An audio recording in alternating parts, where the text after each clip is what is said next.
புதினா நெறைய வந்துருந்துச்சு. சரி ஹார்வெஸ்ட் பண்ணிடலாம் அப்டின்ட்டு தான் கட் பண்ணிட்டுருக்கோம். கொஞ்ச நாளாவே வந்து புதினா தான் வந்து பார்த்தீங்கன்னா, எக்ஸ்பெக்ட் பண்ணத விட ரொம்ப நெறையாவே வந்துட்டுருந்துச்சு. மத்த கீரைங்கள்லாம் கூட கொஞ்சம் ரொம்பவே லேட் ஆச்சு. பட் புதினா மட்டும் நமக்கு வந்து ஸ்டெம்மோட ஃபுல்லா கட் பண்ணாம கொஞ்சம் கொஞ்சம் ஹாஃப்ல கட் பண்ணிங்கன்னா, திரும்பவும் அந்த ஸ்டெம்ம வந்து நம்ம திரும்ப எடுத்து வச்சு க்ரோ பண்ணிக்கலாம். அந்த மாரி தான் நாங்க நெறையா டைம் புதினா வந்து வச்சோம்.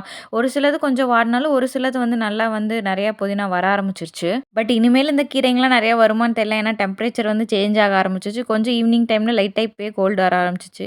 ஈவினிங் வந்து சரி கொஞ்சம் ஃப்ரீயா இருக்கும்னு பக்கத்துல இருக்க மால் தான் போனோம். அங்க போய் பார்த்தா இந்த பேக்க பார்த்தோனே ஷாக் ஆயிட்டேன். நம்ம ஊர்லலாம் இந்த ஒயர் பைன்னு சொல்லுவாங்க இல்லையா? இந்த ஒயர் பேக்ல நம்ம எவ்வளோக்கு ஒரு 200, 300 அந்த மாரி தான் வாங்குவோம்.